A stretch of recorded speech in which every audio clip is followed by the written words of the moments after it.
The autumn sunlight streams through my windows, creating golden patterns across the dining table I spent 3 hours arranging. 24 place settings with vintage china I collected over months. 24 crystal glasses catching the light. 24 empty chairs. My phone chimes again. The sound pierces the silence like an accusation. I've been avoiding it for the past hour, but the notifications won't stop. With trembling fingers, I pick it up, the weight of it suddenly unbearable. The screen illuminates with a flood of social media alerts. And there they are, all of them. Mom and Dad beaming beside Brandon, in what must be his new apartment. Aunt Susan raising a champagne flute. Uncle Robert with his arm around my cousin Melissa. Grandmother looking frail but happy in the corner of the frame. My mother's caption reads, "So proud of our boy's first home purchase. The Taylor family is celebrating Brandon's big milestone." I swipe to the next photo. More family, more smiles, more champagne. Then a video starts playing. Brandon, his perfectly white teeth flashing as he laughs with two of our cousins. Macy's always showing off with her fancy renovation posts. Today is my day. The phone slips from my hand, clattering onto the table. I press my palm against my mouth, but it doesn't stop the sob that escapes. Tears blur my vision as I stare at the untouched appetizers, the wine I splurged on because Dad loves a good Cabernet, the homemade rolls cooling in their basket. Just hours ago, I was humming as I moved around this kitchen. I woke before dawn, too excited to sleep. The morning light had barely touched the old oak floors as I reviewed my handwritten checklist. The invitations sent weeks ago promised a 2 p.m. celebration of my first home. This 1,920 seconds. Craftsman I'd poured my savings and 9 months of sweat equity into restoring. "You're going overboard again," Rachel had said, watching me arrange flowers in the vintage blue vases I'd collected specifically for this day. But her smile was kind as she helped me polish the silverware that once belonged to my grandmother. "I want everything to be perfect," I'd explained, adjusting a napkin for the 4th time.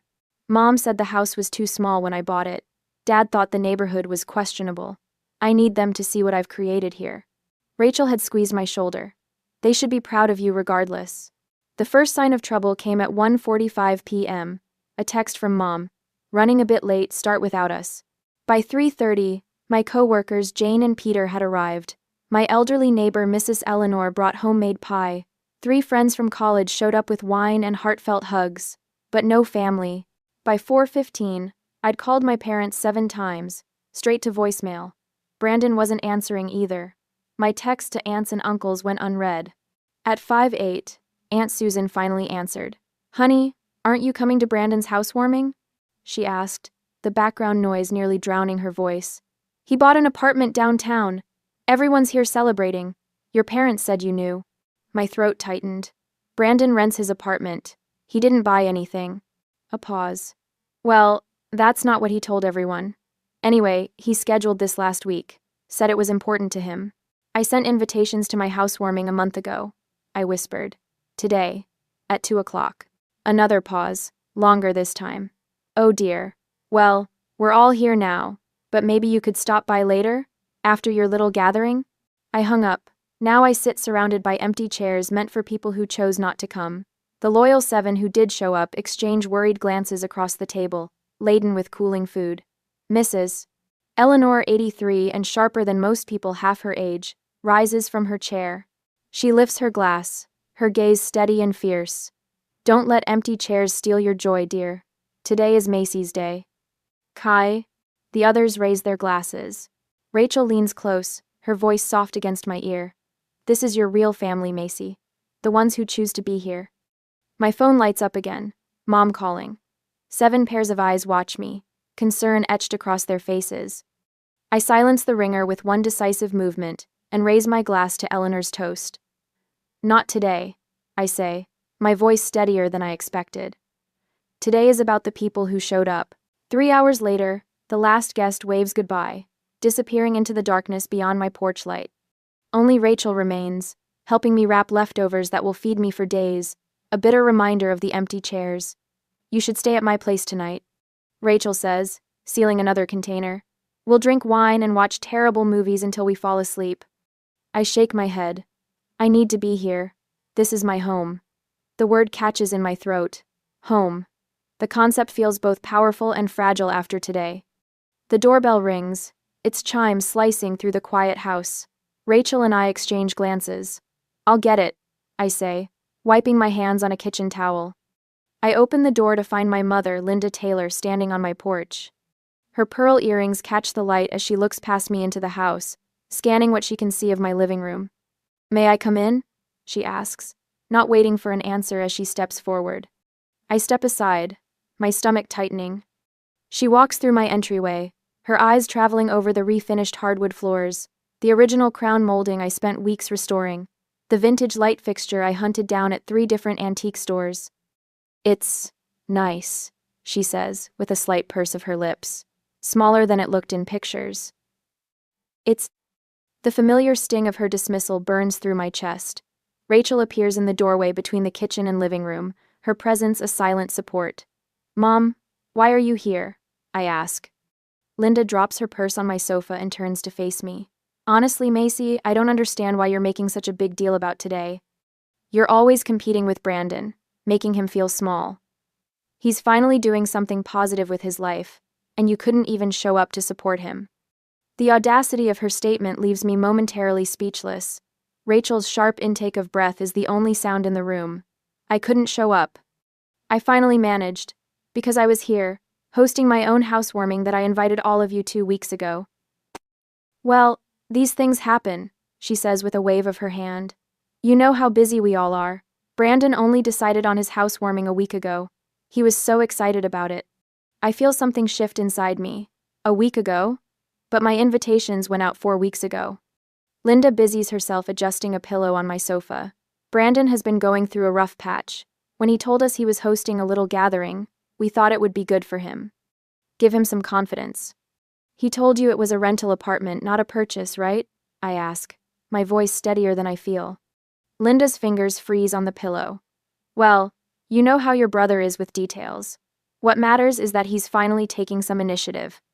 "Mom," I say slowly, realization dawning, "did you know Brandon scheduled his party on the same day as mine?" Her silence answers my question more clearly than words could. "You knew," I whisper. "You all knew. And you helped him pretend he bought a place when he's just renting." The betrayal slices deeper than I thought possible. "You staged a fake celebration to deliberately overshadow mine." "Now, you're being dramatic." Linda straightens, her defense mechanism kicking in. "Not everything is about you, Macy. Brandon needs our support more than you do. You've always been the independent one." "Independent?" The word catches fire in my throat. I've been independent because I had to be. My entire life, you've ignored my achievements while celebrating Brandon's mediocrity. Linda's eyes widened. I've never spoken to her this way before. "When I made the honor roll, you were too busy at Brandon's average football games to attend the ceremony. When I got my scholarship, you spent the night consoling Brandon because he didn't get his, even though he barely maintained a C average." My voice grows stronger with each word. "I worked 3 jobs to put myself through graduate school while you paid Brandon's rent after he dropped out of community college. I saved for 7 years to buy this house while you funded one failed business venture after another for him. We've always supported both of you equally," Linda protests, but the lie hangs hollow in the air between us.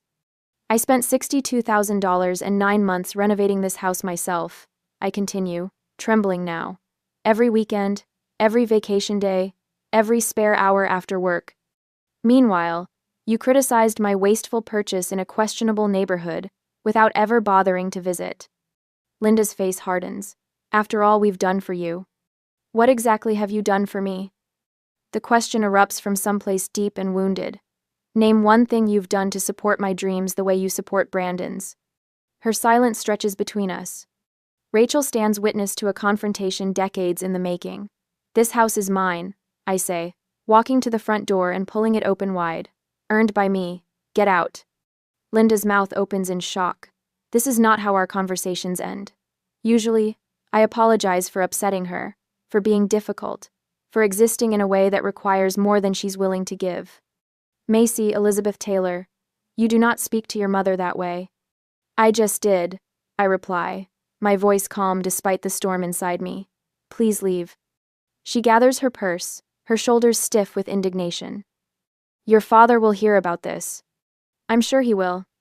As the door closes behind her, I lean against it, feeling both hollow and somehow fuller than before. Rachel approaches quietly, wrapping her arms around me. "I'm proud of you," she whispers. Morning sunlight streams through my kitchen windows when the doorbell rings again. I've barely slept, replaying last night's confrontation in endless loops. When I open the door, my father, Charles Taylor, stands on the porch alone, his tall frame slightly stooped, his expression uncharacteristically uncertain. "May I come in?" he asks softly. I step aside wordlessly. Unlike my mother, he pauses in the entryway, taking in the details of my home with genuine attention. "Could I see it?" he asks. "The house, all of it." I lead him through each room: the kitchen with its restored original cabinets, the living room with built-in bookshelves I sanded by hand, the office where I work remotely 2 days a week, the guest bedroom that Rachel helped me paint a soft sage green. In my backyard, he stops by the vegetable garden beds I built last month. "You did all this yourself?"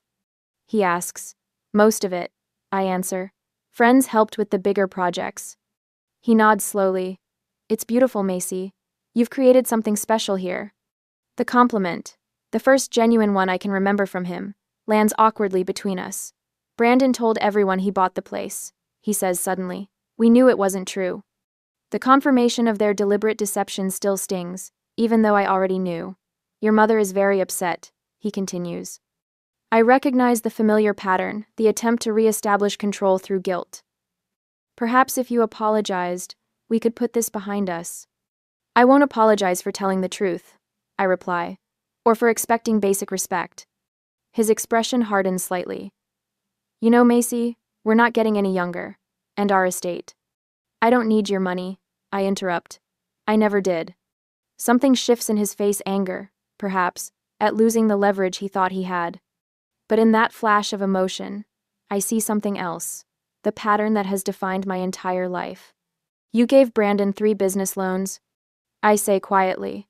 "The sports equipment shop that closed in 6 months, the food truck he sold after 3 weeks. The investment scheme was actually a pyramid scheme." "He has potential," my father replies automatically. "He just needs support to find his way." "And what about me? Did I ever have potential worth supporting?" His silence speaks volumes. A car pulls into my driveway. Rachel emerges with an older woman I recognize as her friend, Dr. Elaine Foster. Behind them, Mrs. Eleanor parks her ancient Buick, stepping out with a covered dish in her hands. My phone chimes with messages from coworkers who attended yesterday, sending photos and supportive texts. "I should go," my father says, watching the arrivals with a frown. "Your mother expects you to call and apologize. The family has been through enough drama." "You can't threaten me with family estrangement when that's already my reality," I reply, walking him to the door. He pauses on the threshold. "This isn't how family treats each other, Macy." "I know," I say quietly. "That's the problem." As the door closes behind him, I lean against it, exhaling slowly. "Doctor." Foster approaches, her kind eyes assessing me with professional interest. "That's the first step," she says gently, recognizing the pattern. The little red notification dot on my Instagram app has been haunting me for 7 days. Every time I unlock my phone, it stares back, daring me to peek at the damage my family continues to inflict. I'm sitting in my home office, surrounded by the pale green walls I painted myself, when my phone buzzes with another text. "Aunt Susan again. Your mother is very upset. When are you going to apologize?" I set the phone down on my desk without responding. The wooden surface still smells faintly of lemon oil from yesterday's polishing. Through the window, I can see the maple tree in my backyard, its leaves turning golden in the October sunlight. Brandon's Instagram remains unchanged since the day of my housewarming. His profile still prominently features the apartment purchase announcement, complete with champagne toasts and congratulatory comments from relatives who never bothered to verify a word of it. "Enough," I whisper to the empty room. I pick up my phone and open my camera roll. There, waiting, is the photo Rachel took 3 months ago. Me standing on the porch of my Craftsman, holding the keys, face flushed with pride and exhaustion. The caption forms in my mind with perfect clarity as I type, "Renovation completed on my first home purchase. From rewiring to refinishing these 100-year-old floors myself. Thanks to everyone who supported this journey. First-time homeowner. Renovation. Craftsman style." I hit post without mentioning the betrayal, without tagging a single family member. The memory of buying this house washes over me. Working 60-hour weeks between my data engineering job and weekend freelance coding. Living in a studio apartment with furniture from college to save every possible dollar. Losing 3 homes in bidding wars before finally getting the call about this craftsman that needed too much work for most buyers. That moment, standing alone in the empty living room after signing the papers, pressing my palm against the worn wooden archway. No parents to celebrate with, no brother to help move furniture. Just me, a set of keys, and a house that needed as much care as I did. How different from Brandon's situation, the downtown apartment our parents helped secure with first and last month's rent. The furniture they purchased, the moving service they paid for. My phone pings with a message from Katie, my father's sister's daughter and the only relative who seems to see the situation clearly. Thought you should see this. Her text reads, followed by screenshots of the extended family group chat. My stomach tightens as I scroll through the messages. Aunt Susan. The situation with Macy is getting out of hand. Linda is beside herself. Uncle Robert. Brandon says she's just jealous of his success. Always has been. Cousin Michael. We all know Macy's always been difficult. Remember the fit she threw at Thanksgiving when she was 16? The fit they're referring to was my reaction when everyone forgot I'd been accepted to MIT with a partial scholarship. They'd spent the entire dinner discussing Brandon's C+ average in high school math. More screenshots follow, revealing the family mythology I've been battling my entire life. Macy the troublemaker. Macy the overly sensitive. Macy who needs to try harder to get along. The weight of their collective dismissal feels like concrete hardening around my chest. Later that day, Dr. Foster's office smells like sandalwood and old books. The leather chair creaks slightly as I shift my weight, recounting the family chat messages. The golden child versus scapegoat dynamic is textbook in your family structure, she says, her voice gentle but matter-of-fact. Brandon has been positioned as the one who can do no wrong, while you're assigned the role of the one who can never do enough. I've suspected this for years, I admit, but seeing it spelled out in that group chat, it's like they're living in an alternate reality. Doctor. Foster leans forward slightly. What would your life look like if you stopped seeking their approval? The question hangs in the air between us. For a moment, I can't breathe. I'd be alone, I whisper finally. Cut off completely. Are you sure? She gestures toward the window. From what you've told me, you have Rachel, your colleagues, your neighbor, Mrs. Eleanor, people who choose to see you clearly. I consider this, but they're not family. Aren't they? Dr. Foster asks, her eyes kind. What makes someone family, Macy? The question follows me home, echoing as I pull into my driveway. Rachel's car is already parked out front, along with 3 others I recognize co-workers from the office, paint cans and rollers visible through their car windows. Surprise! Rachel calls from the porch, gesturing to the group behind her. Painting party for the guest bathroom. We brought pizza and wine too. Inside, Mrs. Eleanor is already there, arranging flowers in a vase on my dining table. I brought cuttings from my garden, she explains. And I want to show you how to prune those rose bushes out front before winter. My grandmother taught me, and someone should know these old techniques. Over the next 2 weekends, the house fills with more than paint fumes and sawdust. Laughter echoes through rooms that once felt hollow with expectation. My co-workers, Jane and Peter, become regular dinner guests. Mrs. Eleanor teaches me her grandmother's secrets for growing the perfect tomatoes next spring. The doorbell rings on a Wednesday evening as I'm cooking dinner. Through the frosted glass, I recognize Brandon's silhouette. Immediately the confident stance, one hand casually in his pocket. When I open the door, his smile is as practiced as ever. Hey sis, he says, leaning against the doorframe like we're in a television sitcom. Place looks good. I don't invite him in immediately. What brings you here, Brandon? He has the decency to look slightly uncomfortable. Things got a bit out of hand with the apartment situation. Mom and Dad might have overreacted. It's not an apology. Not really. I step aside and let him enter, watching as he assesses the house with new eyes. Listen, he says, circling back to his actual purpose within minutes. I've got this investment opportunity. Real estate development downtown. Small buy-in, big potential. I thought of you since you're into property now. The familiar pattern unfolds like a worn map. Brandon needs money. Brandon comes to Macy. Brandon expects Macy to provide. How much? I ask, more curious than anything. Just $15,000 to start. I'd pay you back once it takes off. Like the business loans from our parents that were never repaid. Like the temporary stay in his first apartment that they ended up financing for 2 years. I look at my brother, really look at him, perhaps for the first time. The charming smile that doesn't reach his eyes. The expectation of compliance is so deeply ingrained he doesn't even consider I might refuse. You've never seen me clearly, I say quietly, and I finally see you. His face hardens slightly. What's that supposed to mean? It means no, Brandon. I won't be investing in your project. After he leaves, I make a decision that surprises even me. I called my mother and agreed to Sunday dinner at their house, but first, I met with Dr. Foster to prepare. Remember, she says during our session, they'll try to pull you back into old patterns. You don't have to respond the way you always have. Rachel will be waiting nearby, I tell her, just in case. Good. What boundaries are you establishing before you go? I count them off on my fingers. I'll leave if they belittle my house or my choices. I won't discuss lending money to Brandon. I won't stay longer than 90 minutes. Dr. Foster nods. And what's your purpose in going? To see if honesty is possible, I reply. To see if there's anything worth salvaging. Sunday arrives cold and clear. I park in front of my parents' suburban home, its perfect lawn, and matching porch furniture, a stark contrast to my eclectic craftsman. Taking a deep breath, I walk to the door. The silence when I enter the dining room is deafening. Brandon attempts a joke that falls flat. My father clears his throat repeatedly. My mother busies herself with serving dishes, avoiding eye contact. Thank you for coming, Macy, my father finally says. I take my seat at the table. I'm here to see if honesty is possible. The words land like stones in still water. No one seems to know how to respond to direct communication.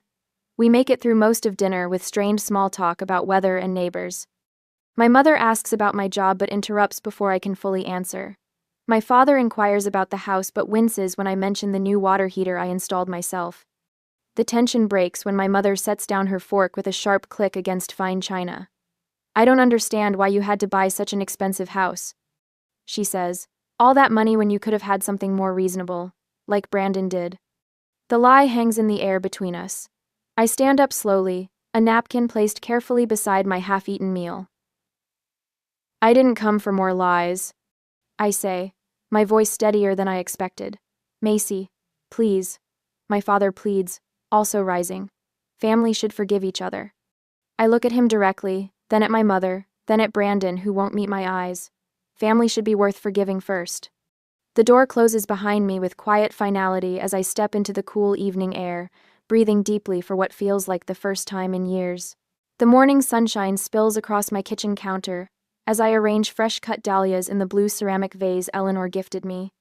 Through the window, I can see my garden coming alive, 3 months of determined work, transforming what was once barren dirt into something beautiful. The roses climb their trellis with quiet determination, mirroring my own journey. These Sunday dinners are becoming quite the tradition. Eleanor calls from my porch, where she's setting out her famous apple cobbler. At 83, she moves with surprising agility, refusing any help. Best day of my week, I answered, meaning it. The house feels different now, fully mine in a way it wasn't before. The dining room table that once displayed my family's absence now regularly hosts laughter. Rachel brings board games. Peter from work brings his guitar. My colleague Samantha brings her daughter who chases fireflies in the garden at dusk. I've grown comfortable with the rhythm of limited family contact. Dad calls occasionally, awkward but trying.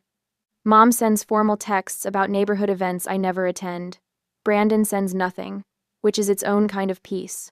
Until today. My phone vibrates against the countertop. Rachel glances over from where she's chopping vegetables. Your face just did that thing, she says. I turn my phone toward her. On the screen, Brandon's social media announcement glows. She said yes. Jennifer made me the happiest man alive. Engaged. Finally found the one. The photograph shows him beaming beside a pretty blonde woman, her left hand prominently displayed with what appears to be a diamond large enough to require its own zip code. Wow. Rachel says, didn't they just start dating last month? 5 weeks, I confirm, scrolling to read the comments. Relatives I haven't heard from in months have already liked and commented. My parents leading the congratulatory parade. My phone rings. Mom's name flashes on the screen. Macy. Her voice is unnaturally bright when I answer. Have you seen Brandon's wonderful news? We're just thrilled. Jennifer is absolutely perfect for him. I press my fingertips against my temple. Congratulations. We're planning an engagement party in 3 weeks. The whole family will be there. She pauses meaningfully. This is important, Macy. Family obligations come first, especially for something this significant. The familiar pressure builds in my chest, the weight of expectations wrapped in guilt. I'll think about it, I say, instead of my usual automatic agreement. Think about it? Her voice rises. This is your brother's engagement. After everything we've done for you. I need to go, Mom. Sunday dinner guests arriving. I end the call before she can respond, my hands surprisingly steady. Within the hour, my phone fills with messages from aunts, uncles, and cousins, all variations on the same theme. Family comes together for important moments. Your brother would be there for you. Time to put differences aside. The most telling comes from Aunt Susan. Your mother mentioned you might help with wedding expenses since Brandon is between opportunities again. Rachel reads over my shoulder and makes a sound between a laugh and a snort. Of course, the golden child needs another bailout. Dr. Foster's guidance from our last session echoes in my mind. You don't need to respond to every crisis. Selective engagement protects your peace. I craft one careful message and send it to Brandon. Congratulations on your engagement. I wish you both happiness. Nothing more, nothing less.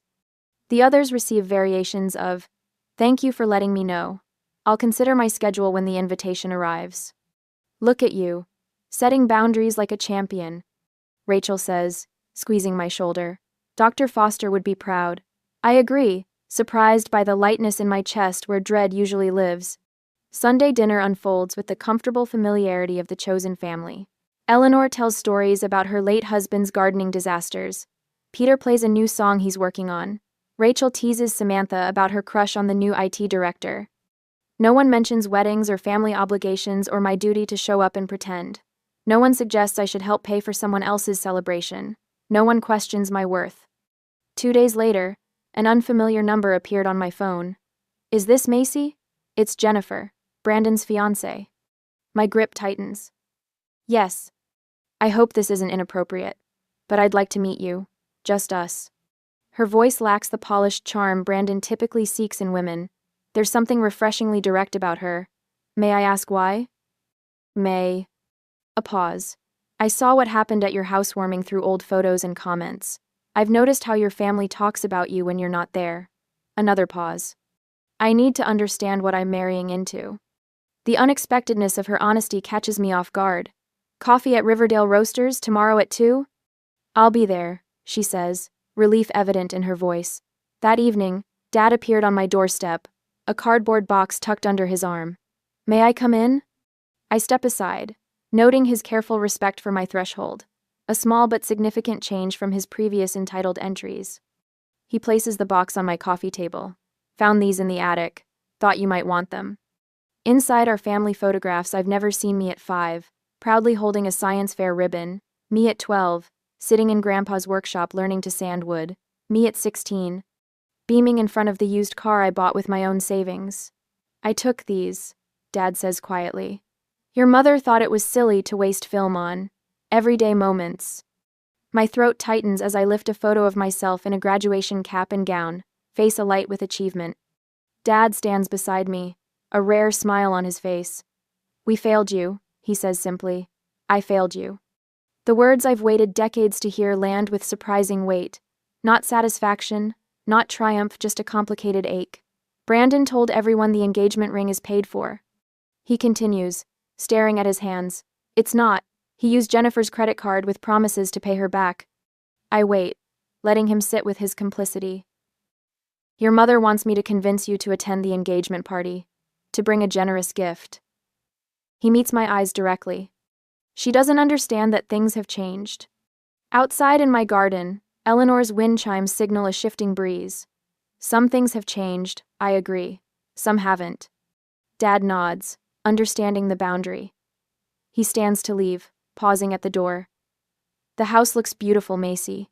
You've built something real here. 2 hours later, Mom arrives unannounced, barging in with familiar entitlement. "This ridiculous distance has gone on long enough," she announces. "You will attend Brandon's engagement party and behave like family, or you won't be family. It's that simple." The threat that once would have devastated me now feels strangely powerless. "That's not a choice you get to make anymore," I tell her, my voice calm. Her face reddens. "After everything, I'll decide about the party on my own terms. You can show yourself out." The following afternoon, Jennifer and I sit in the corner of Riverdale Roasters. She's nothing like Brandon's usual girlfriends. No artificial polish, no calculated charm.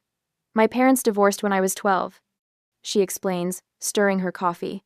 "My father was like Brandon in many ways, charming, always the victim, never responsible. My mother enabled him until she couldn't anymore. Understanding passes between us." "Are you sure about marrying him?" I ask. Her smile is sad. "No, but I need to see this clearly before I decide." I consider my response carefully. "I'll come to the engagement party," I tell her. "Not for them. For me and for you." Later, in my garden, Eleanor helps me deadhead roses as the setting sun casts long shadows. "Will going back into that environment hurt you?" she asks, her weathered hands gentle with the blooms. I consider the question. Perhaps, but I'm not the same person they think I am. Eleanor nods, wisdom in her eyes. "Family isn't who you're born to. It's who sees you truly." 5. I look at my house, windows glowing with warm light, garden taking root, strength visible in every repair and renovation I've completed with my own hands. "This house taught me what family should be," I say, realizing the truth of it as the words leave my lips. People who show up, people who stay, people who see you even when it's not convenient or comfortable. The evening breeze carries the scent of roses and freshly turned soil, growth and boundaries intertwined. On the engagement day, the cream-colored walls of the Westbrook Country Club blur past as Rachel and I walk through the entrance.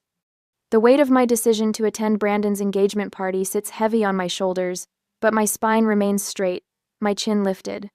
"You look stunning," Rachel whispers, squeezing my hand. Simple elegance beats showing off any day. I chose a forest green dress that skims my figure without drawing attention. No statement jewelry, no elaborate hairstyle. Just me, unadorned and unapologetic. The murmuring stops as we enter the main reception area.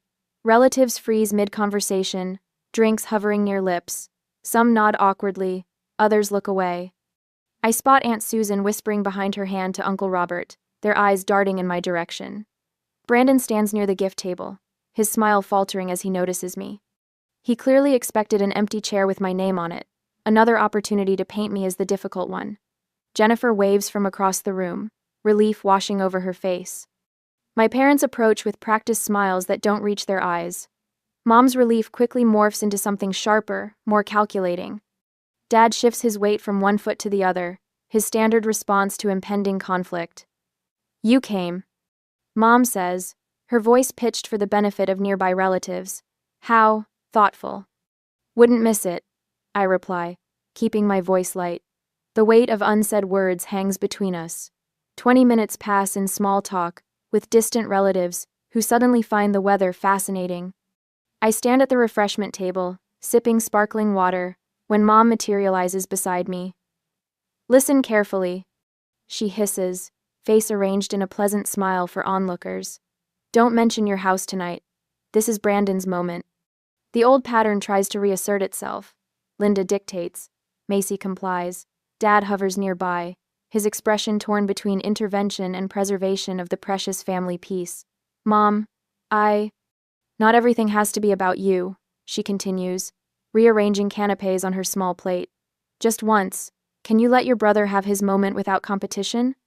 Before I can respond, Jennifer approaches, her cream cocktail dress catching the light. Her eyes darted between Mom and me, reading the tension. "There you are, Macy," she says warmly. "I've been hoping to catch you." Mom's smile tightens. "We were just discussing family matters, dear." I take a deep breath, centering myself. Dr. Foster's words echo in my mind. "Your response belongs to you, not to them." I turn to Jennifer, a genuine smile warming my face. "I'm here to celebrate you, Jennifer. Nothing else matters tonight." The simple truth hangs in the air. Mom's fingers tighten around her glass. her manipulation attempt thwarted. Jennifer links her arm through mine, pulling me gently away. "Thank you for coming," she whispers. "It means more than you know." The evening progresses, a careful dance of social niceties. Then comes the moment Brandon rises for his toast, champagne flute in hand. "Jennifer and I are so grateful to see everyone here tonight," he begins, his charm on full display. "As you know, this year has been full of milestones for us. My new home purchase, this engagement." Jennifer's smile falters. Her eyes find mine across the table.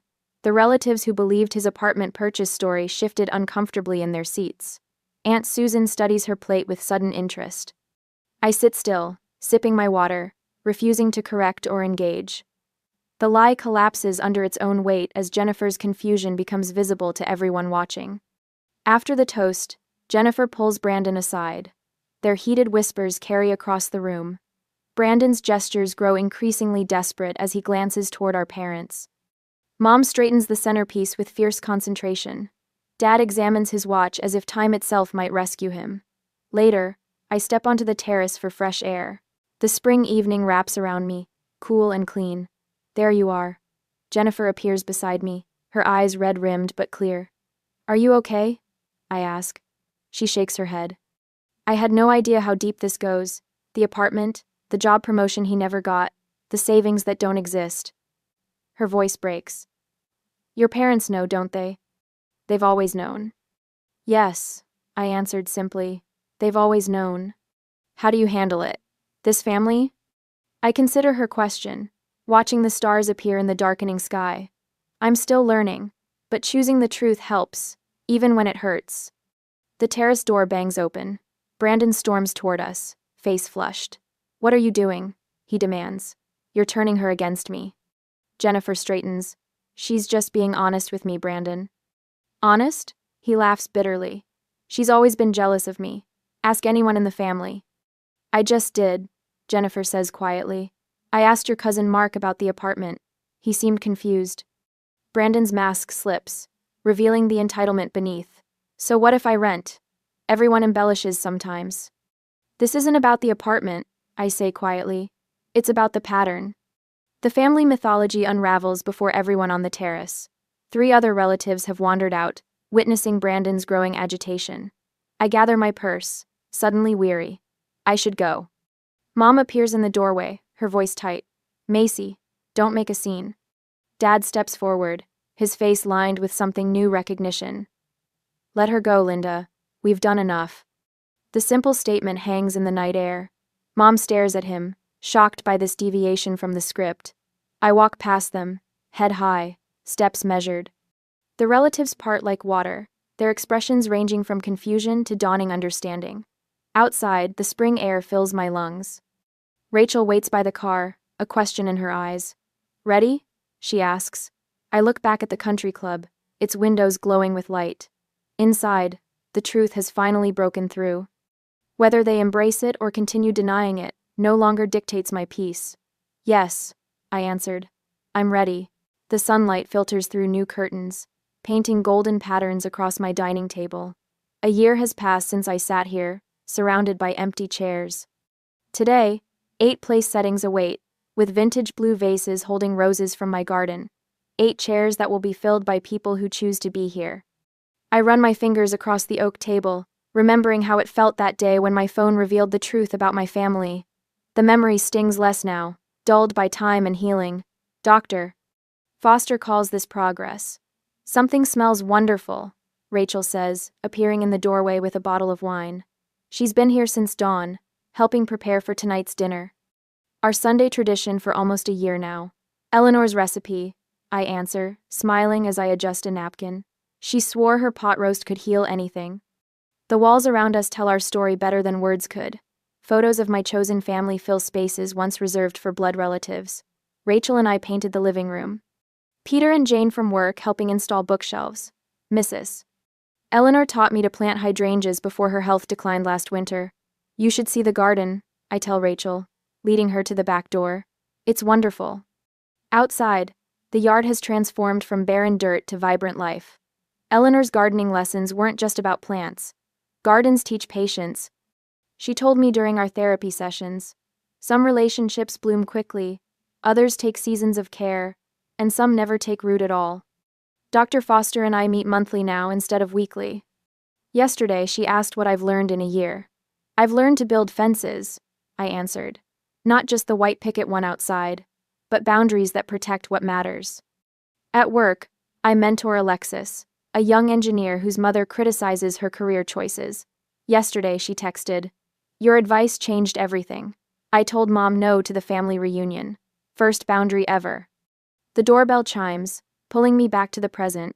Rachel squeezes my shoulder before I answer it. My father Charles stands on the porch, holding a potted plant, uncertainty etched across his face. Our monthly coffee meetings have been awkward but honest steps toward something new. "I thought your garden might have room for this," he says, offering a small lilac bush. "Your grandmother had one at our first house." I accept it with a genuine smile. It's perfect for the corner bed. Inside, Charles takes in the transformed space, the home my mother still refuses to visit. She remains locked in her narrative where Brandon deserves endless chances, and I remain ungrateful. Brandon blames Jennifer for leaving him after the engagement party truth came out. Last I heard, he moved back home, still spinning stories about opportunities just around the corner. The doorbell rings again. More chairs fill as my chosen family arrives. Laughter echoes through rooms once filled with silence. Charles watches from the periphery, his presence both foreign and familiar. When everyone is seated, Mrs. Eleanor's empty chair, an honored absence among us. Jane raises her glass. "To the house that truth built," she says, echoing Eleanor's words from her final visit. Later, as twilight softens the edges of the day, Charles finds me on the porch. "You built something beautiful here," he says quietly. "In this house and in your life." I hear what remains unspoken. Regret, admiration, the complex tangle of a relationship that may never fully heal, but might still grow into something true. Inside, more friends arrive for dessert. My home glows with warmth visible from the street, so different from that empty house of a year ago. I welcome new guests at the door, catching glimpses of the family I've created. The realization settles in my chest like a deep breath. True family sees you clearly and chooses to stay. As night falls, I look back at my home filled with conversation and connection. Sometimes you set a table for 24, but only 8 show up, and those 8 become everything.